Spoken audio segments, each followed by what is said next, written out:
تیسرا اعتراض، حضور اکرم صلی اللہ علیہ وسلم نے حضرت معاویہ کے لیے بد دعا فرمائی تھی کہ معاویہ کا اللہ کرے پیٹ کبھی نہ بھرے، یہ اعتراض ہے، اور اس کی بنیاد ایک حدیث ہے، ذرا وہ سماعت فرما لیں۔ حضرت عبداللہ بن عباس رضی اللہ تعالی عنہما سے ہے، صحیح مسلم حدیث، باب من لعنہ النبی صلی اللہ علیہ وسلم او سبہ او دعا علیہ ولیس واہلا لذالک کان لہ زکاۃ۔ یہ حدیث صحیح مسلم میں ہے۔ حضرت ابن عباس رضی اللہ عنہ فرماتے ہیں، قال کنت العب مع الصبیان، میں چھوٹے بچوں کے ساتھ کھیل رہا تھا، فجاء رسول اللہ صلی اللہ علیہ وسلم فتواریت خلف باب، نبی پاک صلی اللہ علیہ وسلم تشریف لائے تو میں دروازے کے پیچھے چھپ گیا۔ قال فجاء فحطنی خطأۃ، نبی پاک صلی اللہ علیہ وسلم تشریف لائے اور مجھے دونوں شانوں کے درمیان ہلکی سی تھپکی دی، ہاتھ سے، جیسے بچوں کو پکڑ کے تھپکی دیتے ہیں۔ وقال اذهب ودع لی معاویہ، جاؤ معاویہ کو بلا کر لاؤ۔ فجئت فقلت هو یاکل، میں گیا واپس آیا اور میں نے کہا یا رسول اللہ معاویہ کھانا کھا رہے ہیں۔ ثم قال لی اذهب فدع لی معاویہ، آپ نے پھر فرمایا جاؤ معاویہ کو بلا کر لاؤ۔ فجئت فقلت هو یاکل، میں پھر میں نے کہا یا رسول اللہ وہ کھانا کھا رہے ہیں۔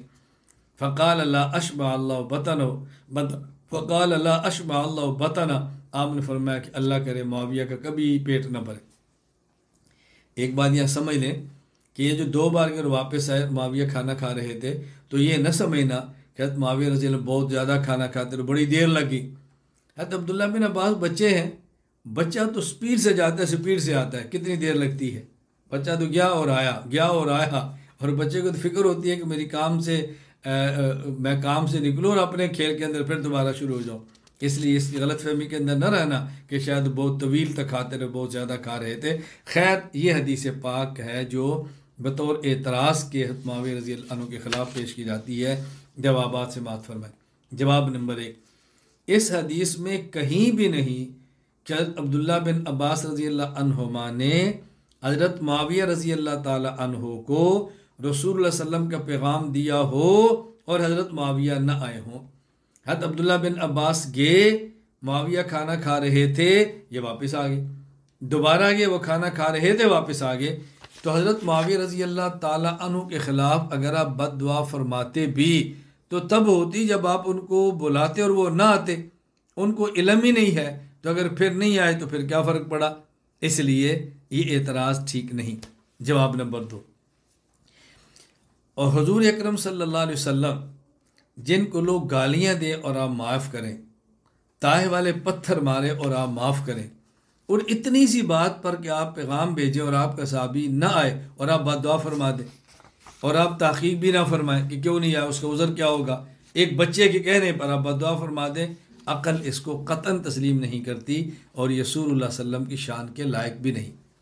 جواب نمبر 3، یہ جو رسول اکرم صلی اللہ علیہ وسلم نے لا اشبع اللہ بطنہ فرمایا، اس قسم کے کلمات عرب کے ماحول اور سوسائٹی میں بد دعا کے لیے نہیں ہوتے تھے، بلکہ عام یہ جملے کہہ دیے جاتے تھے جن کا تعلق بد دعا سے نہیں ہوتا تھا، بلکہ بس اوقات یہ خوشطبی کے طور پر ہوتے اور بس اوقات یہ جملے بطور دعا کے ہوتے تھے۔ یہ بات سمجھنا۔ شارح بخاری ابو الحسن علی بن خلف بن عبد الملک بن بطال، وفات 449 ہجری، شرح صحیح بخاری میں فرماتے ہیں، ہی کلمۃ لا یراد بها الدعاء وانما تستعمل فی المدح کما قالوا للشاعر اذا اجاد قاتلہ اللہ لقد اجاد۔ یہ ایسا کلمہ ہے جس سے بد دعا مراد نہیں، یہ صرف مدح کے لیے استعمال ہوتے ہیں۔ جس طرح کو شاعر بہت زبردست شعر کہے تو عرب کہتے قاتلہ اللہ، اللہ اس کو مار دے۔ اب یہ بد دعا نہیں ہوتی تھی، کہتے کیا شاعر ہے، کیا اس نے گفتگو کیا ہے، تباہ ہو، اس نے تو تباہ کر کے رکھ دیا ہے۔ اب بتاؤ یہ بد دعا ہو رہی ہے، یہ دعا ہو رہی ہے؟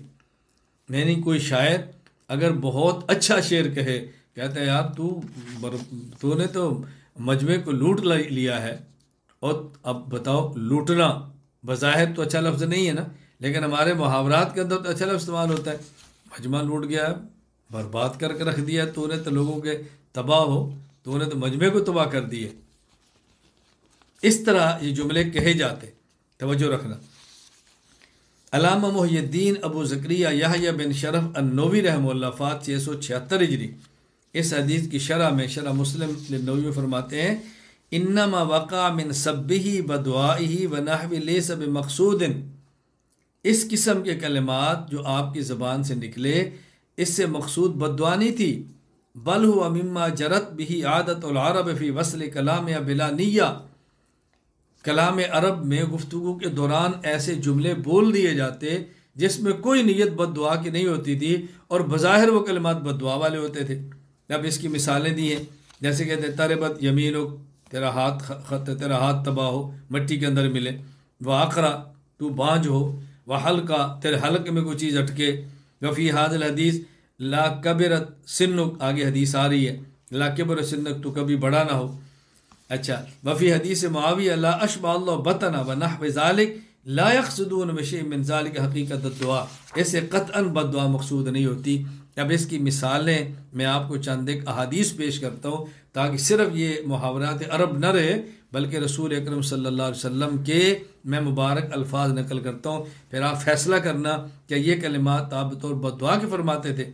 مثلا مثال نمبر 1، سنن ابی داؤد حدیث نمبر 332، حضرت ابو ذر رضی اللہ تعالیٰ عنہ فرماتے ہیں اجتماعت غنیمت عند رسول اللہ. نبی پاک صلی اللہ علیہ وسلم پاس بکریوں کا ریوڑ جمع ہوا تو آپ نے فرمایا یا ابا ذر ابدؤ فیہا فبدؤت الی الربث، کہ اس کو ان کو لے جاؤ جنگل کی طرف. میں جنگل کی طرف لے گیا.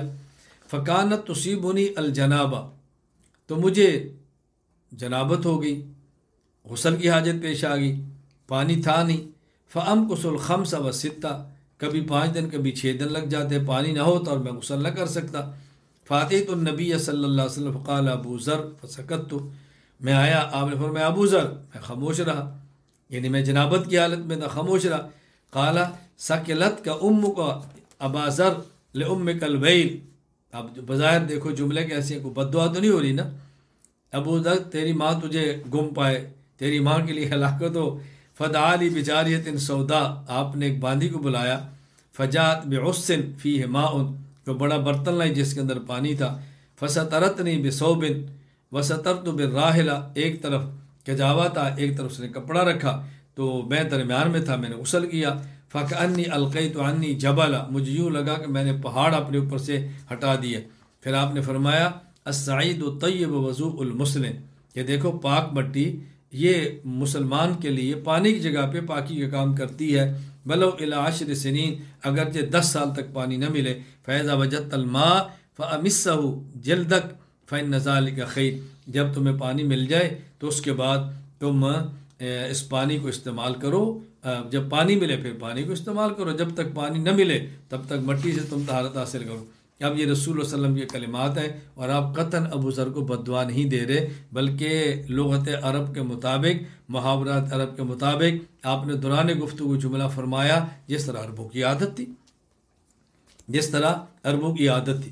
تو میں نے کہ اس لیے آپ اچھی طرح اس کو ذہن نشین فرما لیں کہ رسول اکرم صلی اللہ علیہ وسلم بس اوقات ایسی بات فرما دیا کرتے تھے اور اسے قطعاً بد دعا مقصود نہیں ہوتی.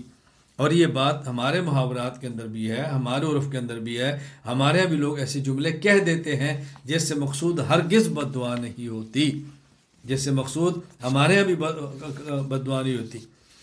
کبھی آپ کا نہایت قریبی دوست ہو اور وہ کھانا کھا رہا ہو اور آپ کو کھانے کی صلاح نہ مارے تو بس اوقات آپ پیار میں کہہ دیتے ہیں اور تو کھاتا کھاتا مرے، تو کھاتا. اب بد دعا تھوڑی دے رہے ہیں، یہ آپ نے ایک اپنے سوسائٹی کے محاورے کے مطابق جملہ کہہ دیا ہے جس سے کوئی بد دعا دینی مقصود ہی نہیں. حضور نے فرمایا معاویہ کو بلا کر لاؤ، کھا رہے ہیں، جاؤ بلا کر لو جی کھا رہے ہیں. آپ فرمایا کہ معاویہ خدا کرے تیرا پیٹ نہ بھرے.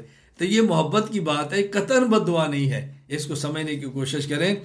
کسی شخص کے کلام کو سمجھنے کے لیے وہاں کا پس منظر اور ماحول سمجھنا ضروری ہے کہ گفتگو کس موقع پر کی جا رہی ہے.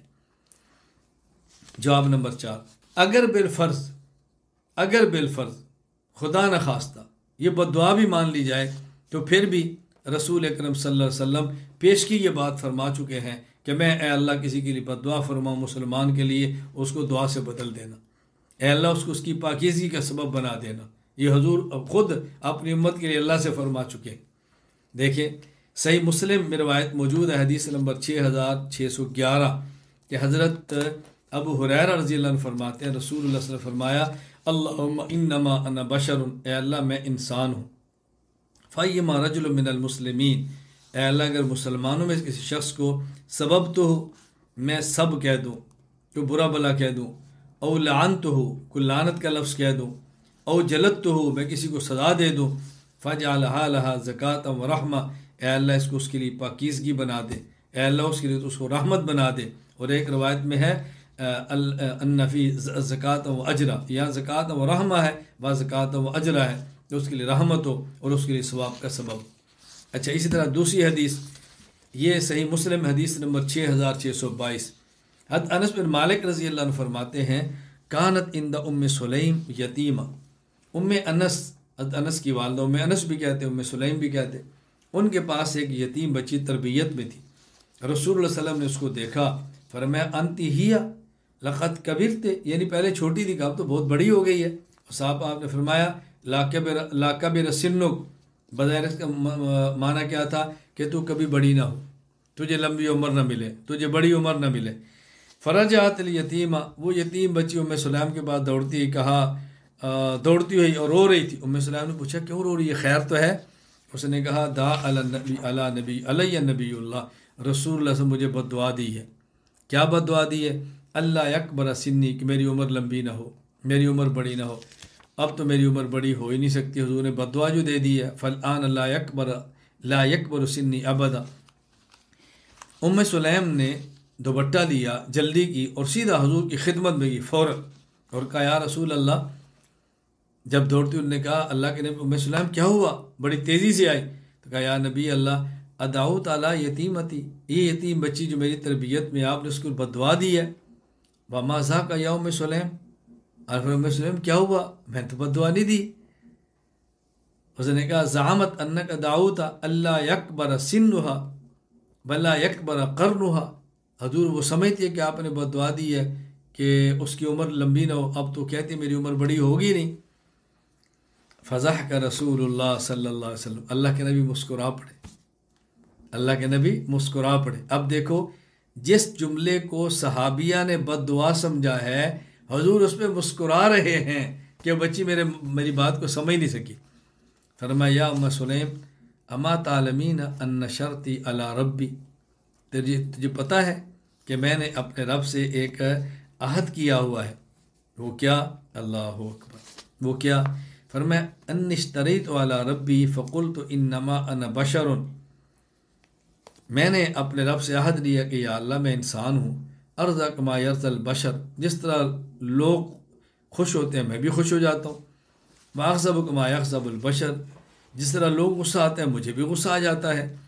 فایما احد دعوت علیہ من امتی بدعوۃ، اگر میں کسی شخص کے حق میں ایسی بات کہہ دوں جو بظاہر بد دعا ہو، آگے کیا فرمایا؟ لیس لہا باہل ان یجعلھا لہ طہورا وزکاۃ وقربۃ یقربہ بہا منہ یوم القیامہ۔ اے اللہ، لفظ پہ غور کرنا، فایما احد دعوت علیہ من امتی بدعوۃ لیس لہا باہل، اگر میں کسی شخص کے لیے ایسا جملہ کہہ دوں جو بظاہر بد دعا ہو، اور وہ چونکہ بد دعا کا اہل نہیں ہے، تو کیا کرنا؟ ان یجعلھا لہ طہورا، یا اللہ ان کلمات کو اس کو پاک کرنے کا ذریعہ بنانا، وزکا، اور اس کی اے اللہ تزکیے کا ذریعہ بنانا، وقربتاً، اور ایسی قربت دے دینا کہ جو اس کو قیامت کے دن قریب کر دے، قربت یقربہ بہا منہ یوم القیامہ، اور ایسی قربت بنا دے جس کے ذریعے تو اسے اپنا تقرب نصیب فرمائے، یعنی ایسی قربت ہو کہ تو اس کو اپنے قریب کر لے۔ تو میں نے تو اللہ تعالیٰ سے وعدہ لیا ہوا ہے، میں نے تو اللہ سے عہد کیا ہوا ہے۔ اچھا اب بات سمجھیں، اچھی طرح ذہن نشین فرمائیں۔ حضرت امام مسلم رحمۃ اللہ علیہ اس حدیث کو کس باب کے اندر لائے ہیں؟ امام مسلم لائی اس کو اس باب کے اندر ہے کہ جس سے پتہ چلے کہ حضرت معاویہ رضی اللہ تعالیٰ عنہ کے حق میں بد دعا نہیں تھی۔ کیوں؟ امام مسلم نے باب قائم کیا ہے امام مسلم نے باب قائم کیا ہے، باب من لعنہ النبی صلی اللہ علیہ وسلم او سبہ او دعا علیہ ولیس هو اہلا لذالک۔ اگر اللہ کے نبی کسی کو سب و شتم فرما دے بظاہر سب و شتم کے لفظوں، یا آپ کسی پر بد دعا فرمائیں اور بد دعا کا اہل نہ ہو تو اس کو پاکیزگی ملتی ہے، قربت ملتی ہے۔ یہ باب قائم کیا اور اس کے تحت حدیث لائے۔ امام مسلم کا اس باب کے تحت اس حدیث کو لانا اس بات کی دلیل ہے کہ حضرت معاویہ رضی اللہ تعالی عنہ کے لیے حضور نے بد دعا نہیں فرمائی، حضرت معاویہ بد دعا کے مستحق نہیں تھے۔ علامہ محی الدین ابو زکریا یحییٰ بن شرف النووی رحمہ اللہ وفات 676 ہجری فرماتے ہیں، قد فہم مسلم رحمہ اللہ من ھذا البدیع حدیث ان معاویہ لم یکن مستحقا للدعاء علیہ فلہذا ادخلہ فی ھذا الباب۔ امام مسلم سمجھتے تھے حضرت معاویہ بد دعا کے مستحق نہیں، تبھی تو اس واقعے کو اس باب کے تحت لائے ہیں، تبھی تو اس واقعے کو اس باب کے تحت لائے ہیں۔ تو حضرت معاویہ رضی اللہ تعالیٰ عنہ کے لیے یہ رسول اللہ علیہ وسلم کی بد دعا نہیں تھی۔ اللہ کے لیے ترس کھائیں اور یوں غلط استنباط نہ کریں۔ جواب نمبر 5، حضرت امیر معاویہ رضی اللہ تعالیٰ عنہ کے لیے یہ جملے تو آپ کو یاد رہے جو بد دعا نہیں تھے اور بظاہر بد دعا محسوس ہو رہے تھے، تو وہ جملے یاد کیوں نہیں ہیں جو اللہ کے نبی حضرت معاویہ رضی اللہ عنہ کی تعریف میں فرمائے ہیں اور آپ نے حضرت معاویہ کے لیے دعائیں فرمائی ہیں؟ وہ دعائیں کیوں آپ بھول گئے؟ ذرا اس کا بھی تو تذکرہ کریں۔ حضرت امام ابو عیسیٰ محمد بن عیسیٰ بن ثورہ ترمذی رحمہ اللہ وفات 279 ہجری، سنن ترمذی حدیث نمبر 3842 فرماتے ہیں، عبد الرحمن ابن عمیرہ رضی اللہ عنہ کہتے ہیں، اور یہ رسول اللہ علیہ وسلم کے صحابی ہے، اللہ کے نبی نے فرمایا معاویہ کے لیے، اللہم اجعلہ ہادیا مہدیا واہد بہ۔ یہ دعائیں کہ وہ آپ کو بھول گئی ہیں؟ اے اللہ معاویہ کو ہدایت دینے والا، ہدایت یافتہ اور ہدایت کا سبب بنا۔ یہ دعائیں کہ آپ کو بھول گئی۔ اسی طرح امام ابو بکر محمد بن حسین بن عبداللہ الآجری رحمہ اللہ وفات 360 ہجری، الشریعہ للآجری حدیث نمبر 1915 کہتے ہیں، عبد الرحمن بن ابی عمیرہ رضی اللہ عنہ کہتے ہیں رسول اللہ صلی اللہ علیہ وسلم معاویہ کے لیے دعا فرماتے، اللہم اجعلہ ہادیا مہدیا واہدہ واہد بہ ولا تعذبہ۔ یہ دعائیں کیوں بھول گئیں؟ حضرت امام ابو القاسم سلیمان بن احمد بن ایوب الشامی الطبرانی رحمہ اللہ وفات 360 ہجری، المعجم الاوسط الطبرانی میں فرماتے ہیں کہ حضرت امی عائشہ رضی اللہ تعالیٰ عنہ فرماتی ہیں رسول اللہ صلی اللہ علیہ وسلم اپنی بیوی ام حبیبہ کے گھر تھے، دروازے پر دستک آئی، کون ہے؟ معاویہ۔ فرمایا آنے دو۔ حضرت معاویہ آئے، نبی پاک صلی اللہ علیہ وسلم نے جب آئے تو ان کے کان پر قلم تھا، فرمایا قلم کیوں ہے؟ کہا ما قلم اعددتہ للہ ولرسولہ، میں نے قلم اللہ کے رسول کے لیے رکھا ہے۔ فرمایا جزاک اللہ عن نبی کا خیرہ، اللہ تجھے بہترین بدلہ دے۔ پھر حضور نے فرمایا اے معاویہ وَإِنَّ اللَّهَ كَيْفَ بِكَ لَوْ قَمَّسَكَ اللَّهُ قَمِيصًا، کیسا وقت ہوگا جب اللہ تجھے خلافت کی قمیص پہنائے گا؟ ام حبیبہ نے کہا یا رسول اللہ میرے بھائی کو اللہ خلافت دے گا؟ فرمایا ہاں۔ آپ نے کہا میرے بھائی کے لیے آپ دعا فرمائیں، تو حضور نے کیا دعا فرمائی؟ اللہم اہدہ بالہدا، اے اللہ اسے ہدایت کی طرف رہنمائی فرما، وجنبہ الردی، اے اللہ اس کو ہلاکت سے محفوظ فرما، واغفر لہ فی الآخرۃ والأولی، اے اللہ آخرت میں دنیا میں اس کو معاف فرما۔ یہ دعائیں کہ وہ یاد نہیں؟ اسی طرح امام ابو بکر محمد بن حسین بن عبداللہ الآجری رحمہ اللہ وفات 360 ہجری، الشریعہ للآجری حدیث نمبر 1919 فرماتے ہیں، مسلمہ بن مخلد رضی اللہ عنہ کہتے ہیں میں نے سنا رسول اللہ صلی اللہ علیہ وسلم فرما رہے تھے، اللہم علم معاویۃ الکتاب ومکن لہ فی البلاد وبقہ العذاب، اے اللہ معاویہ کو قرآن و سنت کا لکھنے کا علم دے دے، معاویہ کو کی سلطنت کو حکومت کو مضبوط فرما دے، اے اللہ معاویہ کو آخرت کے عذاب سے بچا دے۔ یہ آپ کو دعائیں کیوں یاد نہیں؟ اللہ تعالیٰ ہمیں بات سمجھنے کی توفیق عطا فرمائے، اللہ تعالیٰ ہمیں قدر کی توفیق عطا فرمائے، صحابہ کرام کی شان میں رتب اللسان لینے کی توفیق عطا فرمائے۔ ہم انشاءاللہ زندگی بھر صحابہ کے ساتھ ہیں، صحابہ کے ساتھ رہیں گے، صحابہ کے ساتھ مریں گے، پوری زندگی صحابہ کرام کی غلامی کریں گے اور ہماری سعادت ہوگی۔ اللہ ہماری زبان کو، ہمارے قلم کو، ہمارے دماغ کو حضرات صحابہ کرام کے دفاع کے لیے قبول فرما لے۔